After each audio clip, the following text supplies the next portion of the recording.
Welcome to the I Am HVAC Growth Podcast, where we interview the top leaders in the HVAC industry across North America to understand how they grew their businesses to where they are today. I'm your host, Rob Murray, co-founder and CEO of Intree, a digital marketing agency focused on helping HVAC companies grow. Hey, well, everybody. This is Rob Murray back again with another episode of the I Am HVAC Marketing Podcast. And we got Doug MacMillan on the show today. So thank you so much for doing this, Doug. I've had an opportunity. I think Doug, you and I have known each other for more than a decade. If I actually look back when we actually first met. And Doug is the president of Letter M Marketing. They're a 20-person full service advertising agency, and just somebody that I look up to in a big way in our community, kind of like trying to follow in your footsteps in terms of the legacy that you've built in this community. And I just think everything you've done with Letter M has just been amazing. So thanks for being on the show.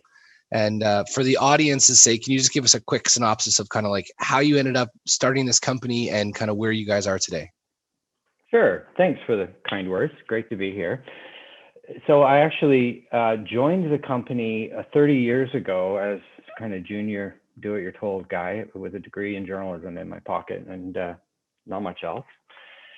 But I was intrigued by the idea of how important messages in kind of marketing and communications. And so rather than get into the journalism game, I got into the dark side on corporate PR. So this was a PR firm at the time.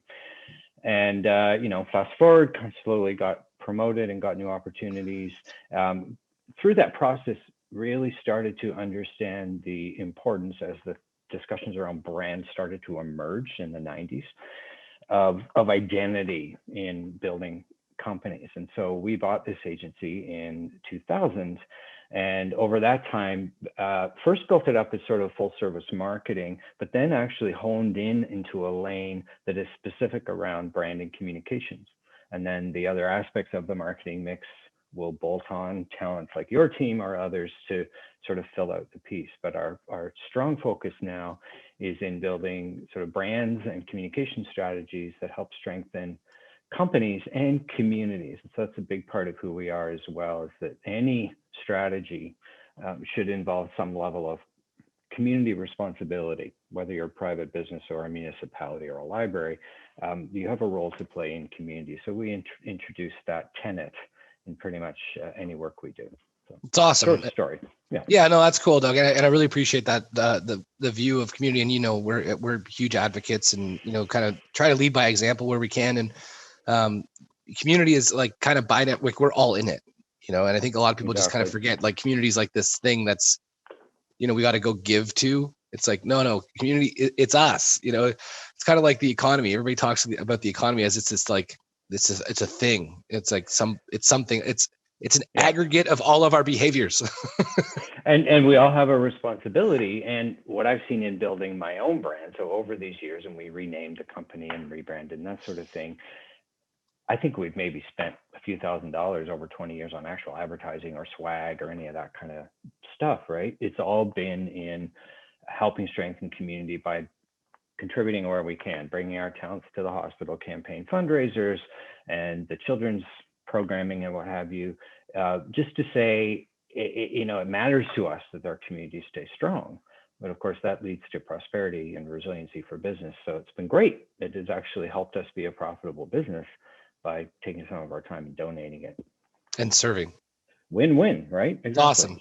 All right. So this idea of brand. So maybe as we get into it, we've got you on here, and this is all about helping HVAC entrepreneurs grow their business.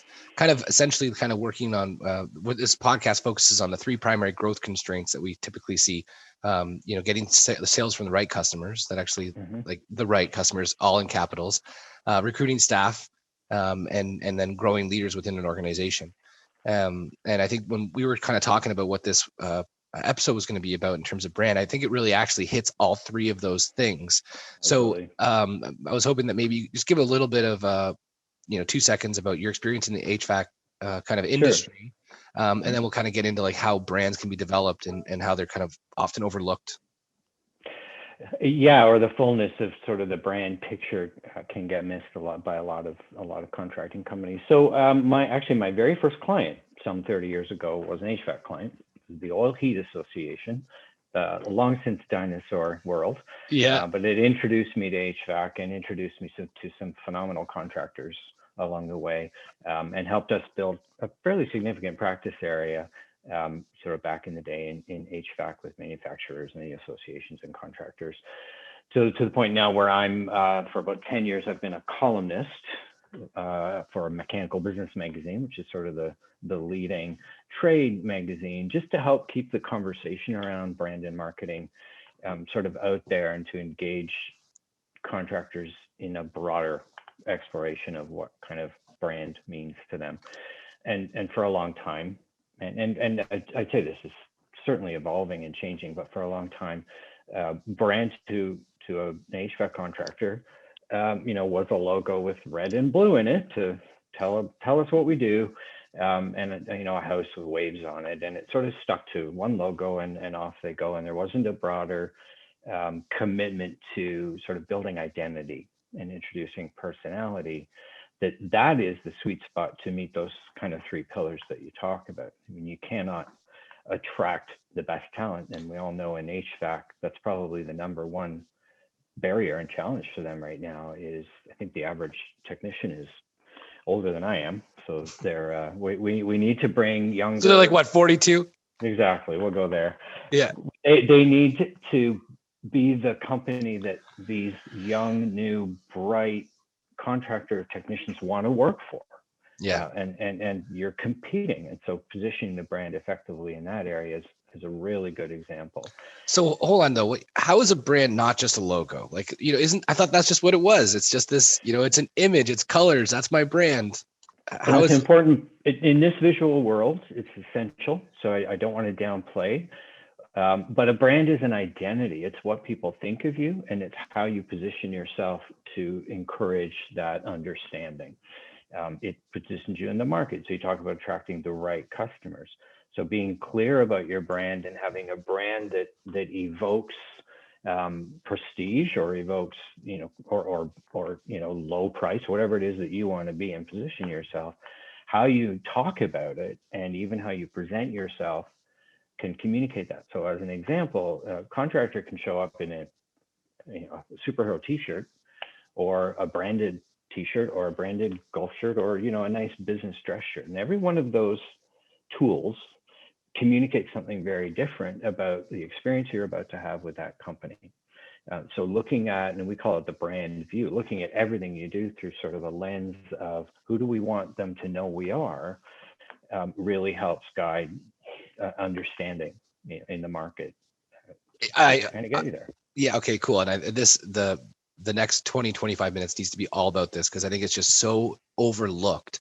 And one of the conversations we've had with some clients recently is just helping them understand, okay, like we've got stuff in market. Okay. We're representing their business. And let's say that, family values are a big portion of, their brand identity, and community care and taking care of people. But then when someone phones, it's like, HVAC company, what's up? We just missed the mark. Like, you actually have somebody that's answering your phone who's just like bitter that they're on the phone. I know they're wonderful people, but the experience that I'm having is it's causing me dissonance from what I expected. And so, can we just talk a little bit more about like how, like you mentioned, there's people in shirts and getting the experience when they visit the home, people answering the phone, just that whole experience. So you just kind of dig on that quick. So it's that brand view that we kind of position it as, is that look at your business and spend time looking at every single interaction. And again, it comes down to that word experience, and how people are feeling at the end of it. And so we've worked with clients where we will quite literally walk in the door, stop, and take a view and explore what fits the brand and what doesn't.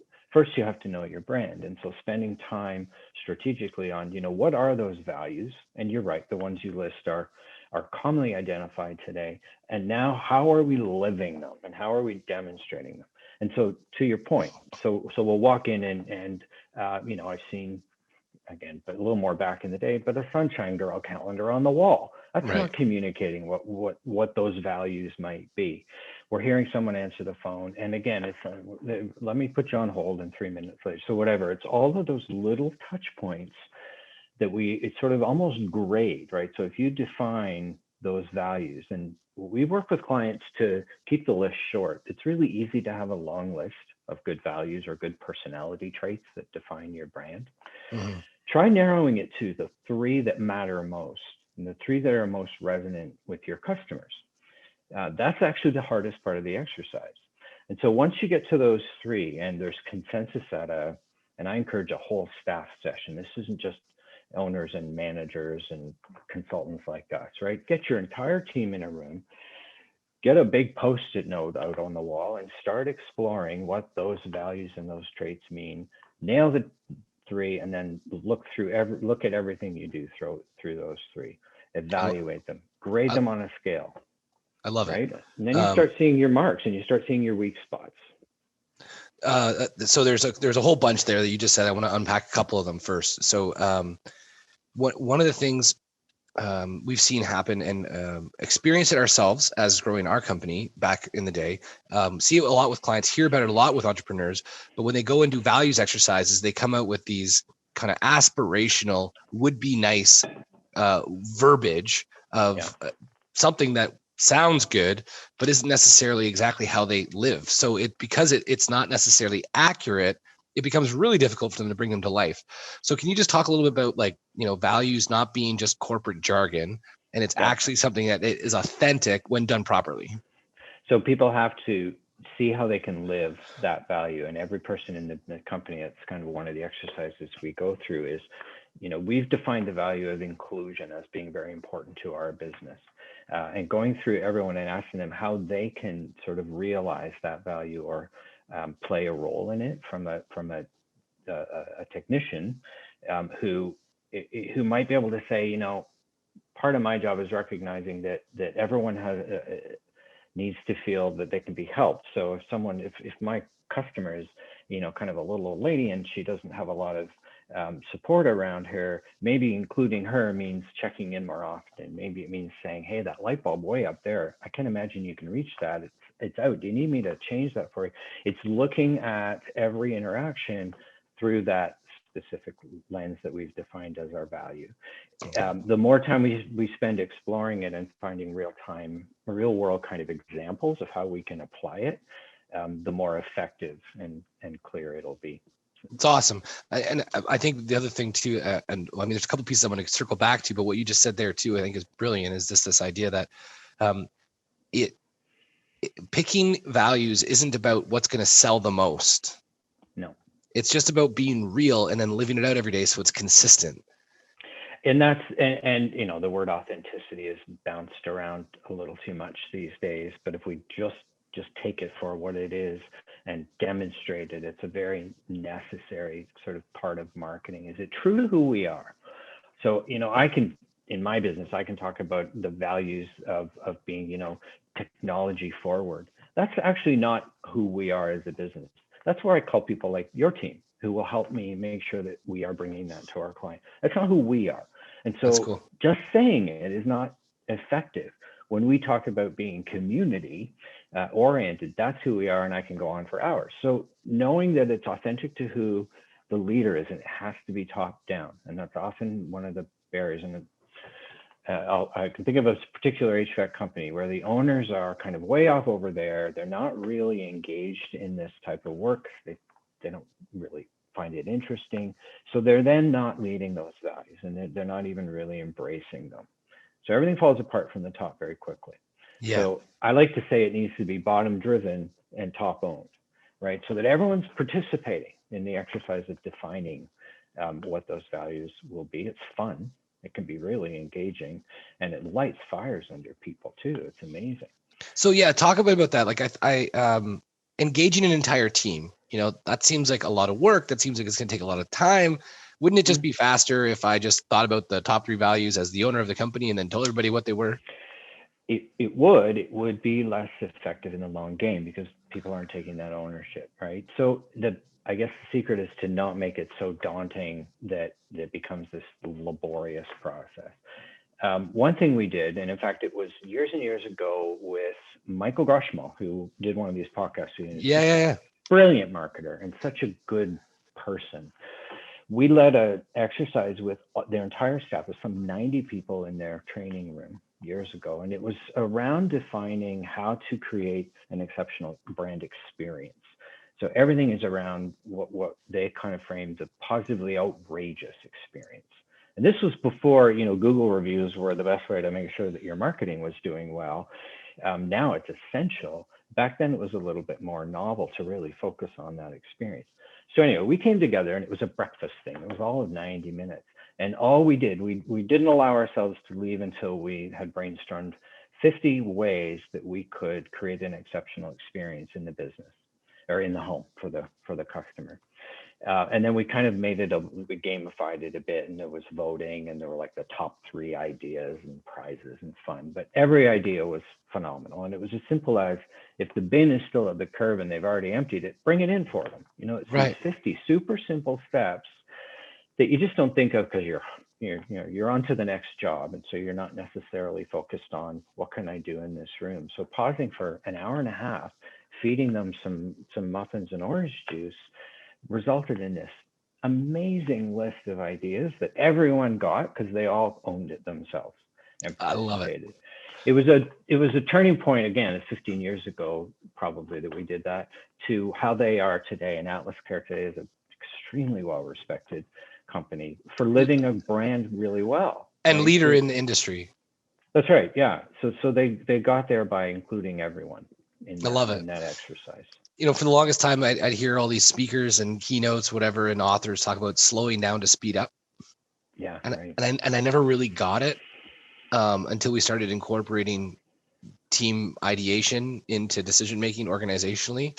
And I mean, yeah, an hour and a half, maybe a week, slowing down, like it's like pulling an elastic band. And then once you let it go, you just skyrocket. Yeah. I just think that's engaging the entire team in this type of work. I think is just so critical. And as much as it might seem like a little bit of time, I think it saves so much time later on. So when it comes back to this idea of this brand and the identity and the lens that you're looking through the entire company and how you're making these decisions, and when it comes to, say, messaging that you're putting out into the marketplace, and then when people are interacting with the business, it's got to be kind of bottom driven and top owned. What are some of the things that a leader can do inside an organization to ensure that these values are being lived out, they're being brought to life? Stay close to them. So again, that's the don't be off in the corner, just sort of making sure the books are good. Be engaged in what people are doing and celebrate. And I think celebration is woefully underappreciated within a team, to help people recognize and pat each other a little bit on the back for a job well done. Whether you formalize that or you simply make a point as a leader of making sure you learn about and then share and promote what someone did. And it can be, in fact, often the simplest of gestures are the ones you want to celebrate, because it reinforces that everyone can play a role and everyone can sort of live the brand. And then the other thing that I believe is really important for the leader, and again, we'll keep calling back to our friends at Atlas Care, because in my mind, they do it right pretty much every time. They engage with their customers. And we have to remember this, I forget how many they have now, but it's many, many, many customers, and they have a large team. So it could be very easy for the owners to not have any direct relationship or connection with customers. They make a very pointed effort. They make it clear that in an e-blast, their phone number and email address is on the bottom. They will randomly reach out to customers just to make sure that job went okay. If there's a negative review that comes in, and the reality is those happen, it's them who reach out and follow up. So getting a clear sense of where the customer is at and bringing that back into the team in a town hall, or again, a fairly casual communication, kind of connects all the dots between the frontline folks who are out there, the customers who are experiencing it, and the owners who have to drive it. Epic. I mean, there's just very few people doing that. It's interesting you say that too, because approachability is kind of like one of the things we want to, when people see intrigue, we want them to feel that we're approachable. It's a really important part, because marketing can be daunting. It's confusing. There's a lot of technology and lingo, and people can talk circles around people pretty quickly. And so to do that, my cell phone is actually on every single invoice, my cell phone number. Oh, wow. So if anybody has an issue, my cell phone's right there. They can call me. And it's interesting because a lot of people have mentioned it to me. They're like, your cell phone's on that invoice. I'm like, yeah. I was like, you've never called me. So like, I get maybe one call a year, Right. maybe Yeah. two, but it says you can talk to me. Yeah. And I just think that's, I didn't think about it in the way that you just framed it. It just reminded me of it now. And I'm kind of stoked that we're doing it. So Yeah. it Totally. seems like it really does line up nice. But one of the things you said back there that I think was really important was this idea that celebration is, not given the attention it needs. And I am definitively been guilty of this for probably 10, maybe more years until we started actually putting celebrations as part of like strategic planning. So if we actually have things planned that if we do it well, we're going to go celebrate. But can we just talk a little bit about that? Maybe some examples or what you've seen when teams celebrate and how it can be good for the company. What I tend to find is it does have to be purposeful. So you're right. You need a line item in a strategy somewhere. In my business, we budget it. So we make sure, and it's not a big amount of money because it doesn't need to be, but it's there. And so for one thing, it means during good times or bad, if it's in the budget, it's budgeted and we're allowed to spend it. So it kind of prompts me, say, you know what, let's just get sweatshirts and go for a hike, whatever it is. So part of it is just the team aspect of it.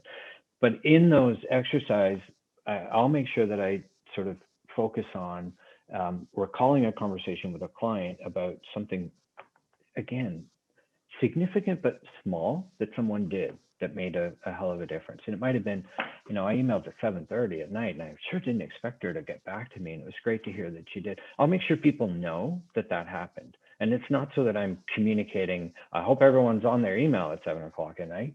Right. I'm communicating that the steps we take, the smaller ones actually tend to pile up to make the biggest difference. And so with a lot of clients, we've introduced just sort of a Monday morning check-in email, and it will always include one example of a job well done. And it might be just bringing in a Facebook review that they were very excited to share, kind of thing. Or again, if the manager or the owner is engaged in the business, they observe things. It's like, hey, I just want to let you know that I heard Sally talking to a customer the other day, and she actually paused to just say, are you all right? Are you well? We're in the middle of a pandemic, and you sound tired, and we've talked before. Whatever it is, it's sort of acknowledging the fact that someone was human. And a lot of the work we're doing right now, a lot of the narrative in branding after COVID is we need to humanize.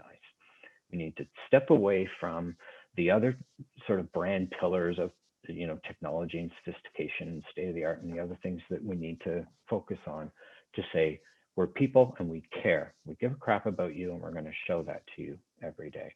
I love it. So the more human, and we have an exercise where we ask clients to sort of look for adjectives as if they're describing someone they know, their brother-in-law or their partner or whatever. Say, now use human adjectives to describe our business, because we tend to not do that. We see it as an enterprise or an entity instead of something with emotion and heart and soul. So when we start to find those human personality traits and embed them into the work that we're doing, we connect with people at a very different level. I love it. There's, in HVAC specifically, right? You talk about people that are doing residential, commercial, industrial work. They're doing business to consumer marketing and sales or business to business marketing and sales. And people just forget that it's all people to people. It is. It's an interesting evolution I've seen over the decades that I've observed the HVAC marketing sector. And it's gone from big steel boxes, the manufacturer. And back in the day, the manufacturer drove a lot of the marketing spend, right? They would create these toolkits for the contractors to help promote the furnaces they were making or what have you. And so it was all very driven by the product. And there is no doubt some products are better than others. There's also no doubt that the research shows that I think more than 90% of homeowners will just take the advice of the contractor that they're working with. Right. So to some extent, it matters, but it doesn't. So the steel boxes are gone. And now what you're seeing is the family, the humanity. You're communicating your brand on your website by showing the customer that you embrace and that you respect. You're showing inclusion in that, right? So it's about the human experience. I often, for years, I've sort of said there are these three key drivers in HVAC for sort of brand story, and that is comfort, savings, and peace of mind. Those are the three things, and they're human, right? They're relating to the emotional aspect. Nowhere in there is I've got a smart thermostat. I'm cooler and more interesting than you because I have this. It's about, do I have comfort? Is my asthmatic grandmother who lives in our house being taken care of? Can you give me some air systems that make sure that she's healthy, right? Is comfort being taken care of? Is my safety being considered? And these days it's, a lot of narrative before homeowners or contractors go in is, here are our COVID safety, right? Whatever.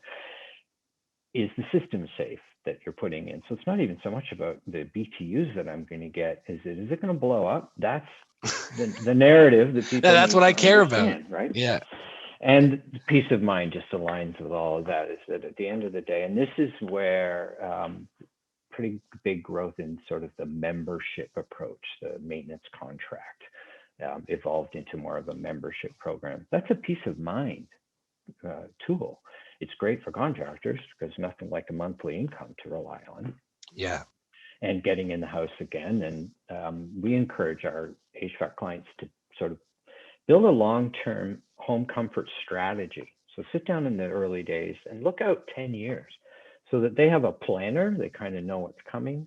It leads to conversations like, I see you've got some little kids now.